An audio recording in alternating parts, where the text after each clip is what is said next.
Yo, what is up guys? It is Bumfris, back with episode 105 of our Reddit series. This one's going to be a bit more entitled parents, and I know you're going to love this one. This one is going to be an actual banger. We have some really good stories for today's episode, so don't forget to smash the like button, and if you haven't already, don't forget to join the Bumfris army and subscribe. Now all you need to do is sit back, relax, and get annoyed at some entitled parents. Last weekend, my friends and I decided to go camping for a break. There were 7 of us planning to go, and 3 of them had kids and were keen for a break. A few hours before we were set to head off on Friday, one of my friends said she's unable to find someone to look after her 9-year-old son and tells us that she's going to be bringing him. We weren't particularly keen on that, but we felt bad saying that she can't come, so we just let her bring him. To avoid everyone having to bring a car, we just take 2 and agree that whoever is in each car will split petrol costs. She brings her own car with just her and her son. This will become relevant a little bit later. We'd never actually met her son, but we learnt very quickly that he is spoiled and quite frankly a nightmare to be around because she lets him do whatever he wants. From here on out, I'll refer to her as EP and him as SK and give a few examples of the crap that she pulled. He eats almost exclusively cereal, chips, and chicken nuggets. He has a tantrum if you even offer anything outside of that, so we learnt quickly not to try and get a real meal into him. We spent a day at the lake. She had his chips and nuggets ready, but he decided that he wanted cereal for lunch. She wanted us to all leave because we obviously didn't bring milk to the lake. The entitled mum demands that one of us go and get milk for her boy, and when we say no, she yells over top of him saying, "Look what you've done to my baby boy." When she sees that we are not getting milk for her, she runs to her car and drives off, leaving us with her kid who is still screaming. She's gone for over an hour and comes back with milk and says, "Sorry, I needed a break from your negative attitudes." He picks up on those vibes, and that is why he's been screaming. She then demands that we split the cost of her petrol for going out to get milk, saying that, "If you lot hadn't been so stubborn and cruel to me and my kid, then I wouldn't have had to drive all that way." We all just said no and got into our cars. Now I have mental health issues, which I take medication for morning and night. SK wanted to play with them because they are different colors and shapes, and I had brought them in my weekly packs, so they were all separated, and I guess he thought that they were candies or toys, I don't know. So I explained to him that they were dangerous and not candy, and that it was important medication. Because I didn't trust him not to grab them, I moved them from my bag to my car. That night I go to grab my meds, and I can't find them. I ask around, and everyone said that the entitled mum had been in the car last, so I got to ask her if she'd moved or seen them. Her and her son were sitting on a mat, and I am horrified to see him playing with all of my pills. I rush over and take them all, asking her what the hell she is doing. To which she just says, "He wanted to play with them, he knows not to eat them." So I take them all, and tell her that there is something wrong with her if she thinks letting a kid play with medication is not a big deal. When he started screaming that he wants them back, she tried to pull them off me and starts yelling that I am evil and trying to abuse her son. I'm much bigger than her, so I just push her off me, and they're both on the mat screaming while I thank God that this was our last night so I didn't have to suffer much longer. We had agreed to stay at our campsite in our tents. We had 2 tents big enough for all of us and figured that it was cheap AF to just share tents and cook food over a little gas stove. The entitled mum decided to get a little unit because they come with a small oven, and her son only likes frozen nuggets oven baked and not pan fried. We told her that was a lot of money just to bake his nuggets, and she said it's fine. Then, at the end of our weekend, she tries adding her unit to the costs that we are splitting. We were honestly baffled. None of us had spent any time in the unit or used the facilities it had, so we didn't understand why she would think that we should split the bill. We refused to split the bill, and she loses it at reception, saying that we should have known that she'd need a unit for me and my baby. We refused to pay and walked out while she cried at reception until they told her to pay or they'd call the police. On top of all of this, she emailed us an invoice with the money that we owed her. Because we had split the cost of food, petrol and accommodation, she had decided that her cost too should be split, and split the cost of her son's food, the unit she stayed in, the petrol she had used, and a fee that she claimed would show that we were remorseful for the way that we treated her boy this weekend. He is a miracle and should be treated as such. I emailed her back and told her that I wouldn't be paying a cent, and that as far as I'm concerned, our friendship is over. The others have said something similar to her. She posted a status saying that she is glad she cut ties with a group of child haters. I used to be confused as to how she was single, as she's actually quite beautiful and, at least I thought, she was quite lovely. I thought her baby daddy was insane for leaving her. Now I know that he was saving himself. This was one of the few stories that I didn't actually read prior to recording, and honestly, this was just a roller coaster from start to finish. I just can't believe that there are parents out there who put their children on a pedestal so high that they completely disregard the needs of other people and those around them. I mean, damn, these are probably your best friends and you've just treated them all like absolute crap and most likely lost a lot of them. Was it really worth it to give your kids some unhealthy fried food anyway? Probably not, right? But I guess that's the nature of an entitled mum.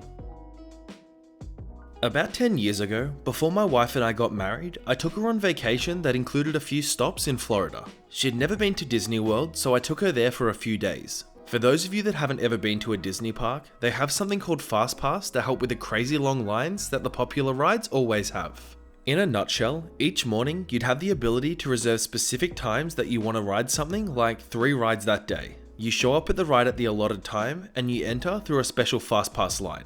A Disney employer will confirm that you signed up for the Fast Pass at the time, then merges you into the front of the main line. The last day of our trip, we'd pretty much seen everything we'd wanted to see and had used up all of our Fast Passes for the day. We decided that we wanted to try one last ride that was incredibly popular. The line for it was estimated to be 2 hours long, but since we had time to kill, we got in line and waited. The line was very well behaved, and over the course of the 2-hour wait, you got to recognize all of the people around you. Parents would duck out of line to take kids to the bathroom, then work their way back to the spot in line. Folks and kids would strike up conversations with one another, and so on. It didn't occur to me at the time, but looking back, I realized that during the entire 2 hours that we were crawling through the line, I don't recall seeing a single Disney employee anywhere other than way up the front where the FastPass line merged with the main line.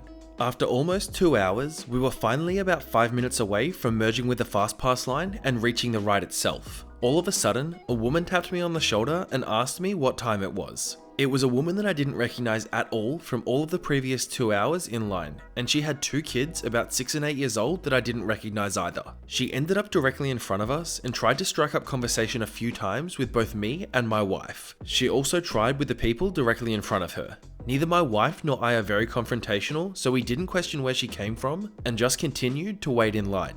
When we finally reached the point where the FastPass lane merged with the main line, there was a rather young female employee working there. She didn't look like she could have been more than 20 years old, was rather petite, and seemed rather quiet as well. I noticed a few people coming down the FastPass line at this point, and the employee held the main line at entitled parent and her kid to let them go ahead. After those FastPass people got into line, the employee continued to hold our line. She apologized and simply said something about there being a slight delay. Over the next few minutes, 1 or 2 other groups came down the FastPass lane and the employee let them pass onto the ride while continuing to hold up our line. She seemed rather uncomfortable holding up our line, but continued to do so. A couple of minutes later, another Disney employee emerged from a side door that I hadn't even noticed until he appeared. He spoke quietly to the entitled mum for a minute, then escorted her and her 2 kids through the door and closed it behind him. Once the entitled mum and her kids were gone, the employee managing the line asked my wife and I if we knew her or had seen her before. We confirmed to her that we had only seen her for the first time about 5 or 10 minutes earlier and had no idea where she came from. At that point, the employee apologized profusely for holding us up and led us onto the ride. So, the moral of the story? Just because you may never see any Disney employees while standing in line for a ride, it doesn't mean they're not watching you. Boy, you know how much I love these instant karma ones, and honestly, this entitled parent got exactly what was coming to them. This was super tame compared to what a lot of entitled parent stories actually end up like, but the best thing was their punishment was probably worse than most entitled parent stories we read out. They 100% deserve whatever punishment they got, and hopefully it deters people from doing rubbish like this in the future. So for some context, this story was told by my chemistry teacher on the first day we had a lab class when she was explaining us the safety guidelines. It happened a few years ago, but she didn't say how many. Once upon a time, 2 students were on their break and decided to do some crafting. Either that or they were just trying to fix something that was broken. Therefore, they picked up a super instant glue and tried to open it. However, they failed miserably and one of the girls got a full load of super glue in her eyes. They decided then to rush to the chemistry lab so they could use the eye washer despite the accident happening outside of the chemistry class. The teacher was there and obviously got concerned. She helped the glue-eyed girl with the first aid and called an ambulance. As a good person, she went to the ER with the girls so that she would not just leave the 2 teenagers alone there. Now, I don't remember exactly what had to be done at the hospital, but the gluing turned out to be serious and some kind of microsurgery had to be done. The girl turned out just fine and with no permanent sight damage. Then comes the entitled mother.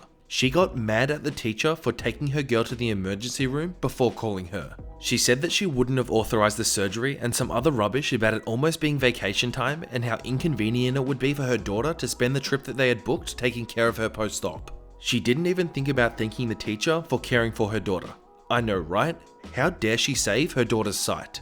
Here's the thing about this one for me. If this is true and the teacher is being 100% to a T honest with this, then this entitled parent is really something else. But, and it could just be me, it sounds like the teacher realizes that maybe it would have been a good idea to actually, call the mother before taking her to the hospital just to let her know, at least as a common courtesy, and decided to maybe throw in a few sprinkles to make it seem like she was a little bit worse than she actually was. But like I said, if the mother was really talking about how inconvenient it would have been because of a holiday that they had planned, then this mother really needs to do a little bit of soul searching.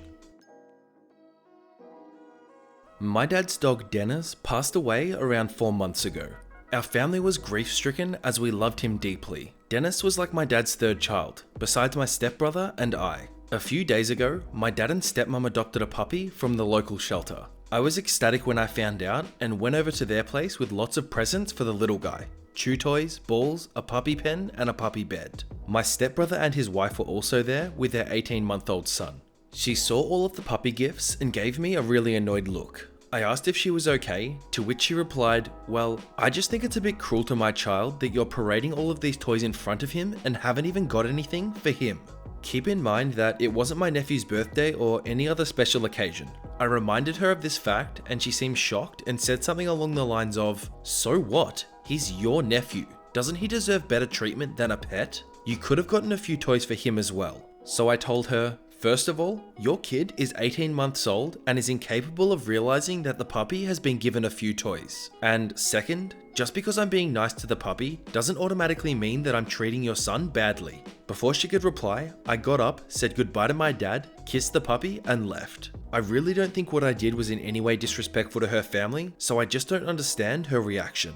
I guess that's kind of a new one, right? Somebody taking offense to somebody buying gifts for somebody else's puppy? Not even like it's another person's kid. This literally doesn't make any sense whatsoever. I remember watching a news thing one time and it said something stupid along the lines of, "Sticks and stones may break my bones, but there'll always be a way to offend a feminist." Now that point in itself is completely irrelevant, but I feel like it's such a perfect way to sum up every single entitled parent that we've ever read a story about. You could do literally nothing, or you could do literally the smallest thing in the world, and it doesn't matter what it is or what you've done, you would still find a way to upset an entitled parent. Man, I swear the entitled parents in today's episode have really just been like a next level of stupid. I don't even know where to go from here. Alright everyone, that is that for today's episode of Entitled Parents. I just want to start off by saying thank you so much for watching and I hope you enjoyed the video.